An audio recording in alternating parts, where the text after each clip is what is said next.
தனி அரசு இன்பொழுது வரை உறுதியாக இருக்கிறேன் என்றால் எடப்பாடியிலும் எந்த மாற்றமும் இல்லை. பாரதிய ஜனதா கட்சியினுடைய கட்டுப்பாட்டில், டெல்லியின் கட்டுப்பாட்டில் ஒரு திராவிட பேரியக்கத்தை முழுமையாக அவருடைய கட்டுப்பாட்டுக்கு கொண்டு வந்து அது ஆளுநர் கண்ணசைவிலே, டெல்லியின் பாஜகவின் கண்ணசைவிலே அவர்களின் கட்டுப்பாட்டில் இயங்குகிற ஒரு திராவிட பேரியக்கம் அதிமுக, புரட்சித் தலைவர் அம்மா அவர்களும் கட்டிக்காத்த அந்த மகத்தான மக்கள் பேரியக்கத்தை திராவிட கருத்திலிருந்து அதனுடைய கொள்கை வழி நின்று பயணிக்காமல் முழுக்க முழுக்க பாஜகவினுடைய கொள்கையை தழுவி எடப்பாடியார் பயணிக்கிறார் என்பதனால் நாங்கள் திராவிட முன்னேற்ற கழக அணியை ஆதரிப்பது, தலைமையை ஆதரிப்பது, இந்த அணியில் இணைவது என்று முடிவெடுத்தோம். அவர்கள் தோற்று விடுவார்கள் என்று அஞ்சி நாங்கள் திராவிட முன்னேற்ற கழகத்துக்கு அணியில் வரவில்லை. அதே மாதிரி நீங்க நல்ல கேள்வி, ஒரு காலம் அது தோற்றுவிடும் என்று இப்பொழுதே நாம் முடிவு செய்துட்டோம்னா கிட்டத்தட்ட இப்ப அதுதான் வருது. ஏற்கனவே 5000 ரூபாய் நம்முடைய மாண்பு முதல்வர் 1,31,00,000 பேருக்கு அறிவிச்சாங்க.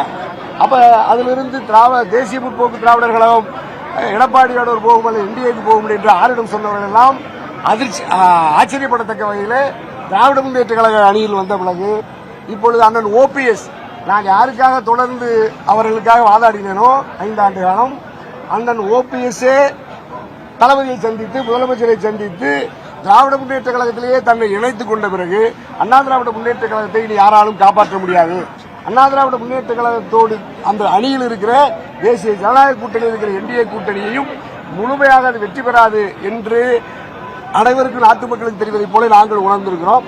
அந்த கருத்தை, அந்த சூழலை உருவாக்கியதில் முதன்மையான தமிழ்நாட்டினுடைய அரசியல்வாதியிலே தனி அரசு, தமிழ்நாடு கூட்டணி வரை முதன்மையானது. ஆகவே வெற்றிக்கான கூட்டணி திமுக கூட்டணி என்பதனால், மக்களுக்கான கூட்டணி திமுக என்பதனால், மக்கள் தலைவர் முதல்வர் தளபதி என்பதனால் அணியில் இணைந்திருக்கிறது.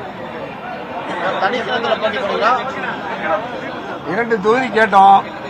ஏன்னா நான் நீண்ட காலம் ஒரு 25 ஆண்டு காலம் தமிழ்நாட்டு அரசியல் இயக்கத்தில், தமிழ்நாட்டினுடைய அரசியல் நீரோட்டத்தில் பதவியில் இருந்தாலும் பதவியில் இல்லாத பொழுதும், 10 ஆண்டு காலம் நான் சட்டமன்ற உறுப்பினராக இருந்த பொழுதும், அதற்கு முன்பு 10 ஆண்டு காலம் நாட்டு மக்களுக்காக பல்வேறு வழக்குகளை, பல்வேறு போராட்டங்களை நடத்தி ஏழை எளிய உழைக்கும் மக்களை சாதி கடந்து, மதம் கடந்து, அரசியல் கட்சி மாச்சரியங்களை கடந்து போராடிய மகத்தான இயக்கம், பல்வேறு தியாக தழும்புகளை தாங்கி நின்ற இயக்கம் என்பதனால் 5 ஆண்டுகள் இடைவெளிக்கு பிறகும் கூட நாங்கள் மக்களுக்காக களத்தில் நின்று போராடியவர்கள் என்பதனால் 25 ஆண்டு கால ஒரு மூத்த இயக்கம் என்பதனால் 2 தொகுதிகளை மட்டும் கேட்டோம். அவர்கள் மூத்த தலைவரோடு பேசி சொல்றாங்க, ஒரு தொகுதி உறுதியா, கட்டாயமா ஒரு தொகுதி உறுதி செய்தது. அதே மாதிரி அது வெற்றியை உறுதி செய்கிற நிச்சயிக்கப்பட்ட வெற்றியாகவும் அந்த சூழலை உருவாக்கி அது கட்டாயமா நீங்க சட்டமன்ற பேரவை வருவீங்கன்னு அந்த தலைவர்கள் சொல்லியிருக்காங்க. ஆகவே கட்டாயமா 2026 நடைபெறுகிற பொதுத் தேர்தலில் தமிழ்நாடு கொங்கு இளைஞர் பேரவையின் சட்டமன்ற உறுப்பினர் தனி அரசு கட்டாயமாக வென்று சட்டமன்ற பேரவைக்குள்ளும் எளிய மக்களின் குரலாக தனி அரசு, எளிய மக்களின் குரலாக ஒழிப்பதற்கான வாய்ப்பை இந்த குழுவும் தலைவரும் தந்திருக்கிறார்கள். இப்பொழுது செய்தி இந்த செய்தி அது நல்ல தொகுதி ஒன்று சொல்லியிருக்கேன். நான் எந்த தொகுதியில் இருந்தாலும் இல்ல, அங்க அது உங்களுக்கு நல்லா தெரியும்.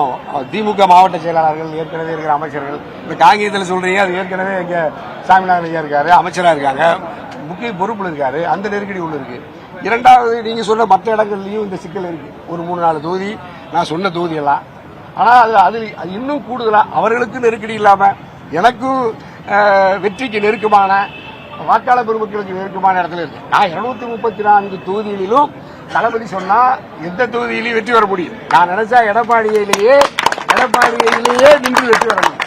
எவ்வளவு பெரிய சவாலான இடத்துலயும் தனியரசு கட்டாயமா வெற்றி வர முடியும். என்ன தனியரசு கிட்ட எல்லாம் இருந்தும் படைபலம் இருந்தாலும் பணபலம் இல்லாததுனால இந்த தேர்தல் சூழல் பணம் சார்ந்து இயங்குற ஒரு சூழல் இப்ப நம்ம யதார்த்தத்தில் இருக்கிறதுனால, பணம் இல்லாத ஒரு ஏழையா இருக்கிற தனியரசுவால பெரிய பணக்காரர்களை எதிர்த்து போட்டி போடுறதுல மட்டும் எனக்கு ஒரு சிக்கல், நெருக்கடி தவிர வேற எதுவும் இல்லை. அந்த பணத்தையும் வர்ற எதிர்காலத்தில் மக்கள் தந்தாங்கன்னா தேர்தல் ஆணையம் சொல்லுகிற அந்த கட்டுப்பாட்டு நிதிக்குள்ள மக்கள் பேராதரவோடு கட்டாயமா இந்த முறை வெற்றி பெறுவேன். எடப்பாடி உட்பட எந்த தொழில்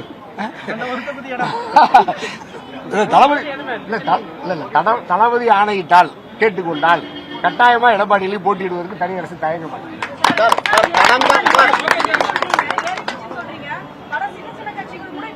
பேச்சுவார்த்தைக்கு வரவங்க கிடையாது, பார்க்க முடியாது. நீங்க ஏழை கட்சியா இருந்தா இவ்வளவு தூரம் வந்திருக்க முடியுமா? ஏழைகள் மக்கள் ஆதரவோடு தான் மக்களுக்காக தொண்டு செய்து சிறைகள் வழக்குகள் இந்தியாவிலேயே அதிகப்படியான வழக்குகளை அரசியல் காரணங்களுக்காக சுமந்து ஒரே தலைவன் தனியரசு. பல நாள் சிறையில் இருந்திருக்கோம், பல வழக்குகளை சந்திச்சிருக்கோம். இன்னும் தெருவோர கடைகளில் தான் உணவு இருந்துடும். இன்னைக்கு காலையில் கூட ஒரு இட்லி 5 ரூபா 6 ரூபா, 3 இட்லி தான். ஆம்லெட் சாப்பிடக்கூடாது, வடை சாப்பிடக்கூடாது. இன்னைக்கு காலையில் எல்லாருக்கும் கட்டலை. இப்ப நாங்க வந்திருக்கிறோம் எல்லாரும் வெறும் இட்லி மட்டும் தான் சாப்பிட்டுருக்கோம். இன்னைக்கு மாலையில் கூட வெறும் புரோட்டா மட்டும் தான் சாப்பிடணும், ஆம்லெட்டே சாப்பிடக்கூடாது. இப்படி ஒரு கட்சி உலகத்தில் எந்த கட்சி இருக்கு? ஆனாலும் நாங்க வலிமையா இருக்கிறோம், உறுதியா இருக்கிறோம். ஏன்னா அந்த நேர்மையில் இருக்குல்ல. இப்ப ஐயா நல்ல கண்ணு இருக்காங்க, 3 முறை தோற்று போனார். அதற்காக நேற்று அவ்வளவு 72 குண்டுகள் முழங்க உலகத்திலேயே ஒரு பாட்டாளி வர்க்க விடுதலைக்காக போராடிய ஒரு மகத்தான தகைசால் தமிழர் நல்ல கண்ணையா. பதவியில் இருக்கிறவங்களுக்கு கிடைக்காத மரியாதை, பெரிய செல்வந்தர்களுக்கு கிடைக்காத மரியாதை, 10 ஆண்டுகள் 13 ஆண்டுகள் தொடர்ந்து வெற்றி பெற்ற சட்டமன்ற உறுப்பினர்களுக்கு நாடாளுமன்ற உறுப்பினர்களுக்கு கிடைக்காத மரியாதை எங்க ஐயா எங்களை எல்லாம் வழிகாட்டிய நல்ல கண்ணையாவுக்கு இருக்குல்ல. அது மாதிரி கிடைச்சா போகும். நாங்க வென்றாலும் தோற்றாலும் மக்களோடு இருப்போம், உயிர் இருக்கிற வரை மக்களுக்காக களத்தில் இருப்போம். ஆகவே இந்த கூட்டத்தில் இன்னும் பெரிய அளவில் மக்கள் திரளா இருப்பாங்க.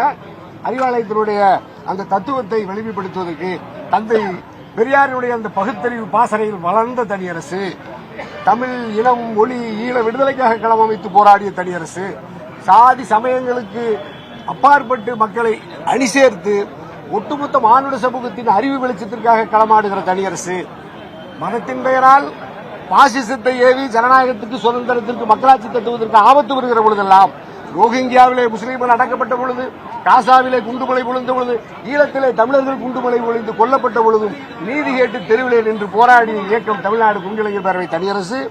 IPL கிரிக்கெட் போட்டியை உலகத்திலேயே தடுத்து நிறுத்தியது நாங்க தான். நானும் அன்சாரி கருணாஸ் உள்ளிட்ட ஜனநாயக இயக்கங்கள் இதே மவுண்ட் ரோட்ல அண்ணா சாலையில அவ்வளவு பெரிய போராட்டத்தை நடத்தி IPL கிரிக்கெட் போட்டியே தடுத்து நிறுத்தின ஒரே ஆற்றல் உலகத்திலேயே எங்க இயக்கத்துக்கு உண்டு, எங்க கூட்டமைப்பு உண்டு.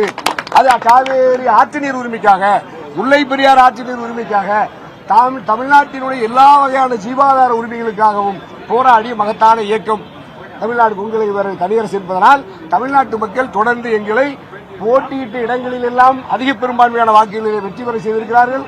பரமத்தி வேலூரிலே 33,000த்திற்கு மேற்பட்ட வாக்குகளை பெற்று வெற்றி பெற்றேன். காங்கேயத்திலேயும் 15,000 கூடுதலான வாக்குகளை பெற்று வெற்றி பெற்றேன். இந்த தேர்தலிலும் அதிகப்படியான பெரும்பான்மை வாக்குகள் வித்தியாசத்தில் நான் போட்டியிடுகிற தொகுதியில் என் வாக்காளர் பெருமக்கள் கட்டாயமாக வெற்றி பெற செய்வார்கள். என்னை தமிழ்நாடு முழுக்க என் அணியையும் பெருவாரியான வாக்குகளை வெற்றி பெறுவார்கள். 234 தொகுதிகளிலும் எங்கள் கூட்டணி வெற்றி பெறும்.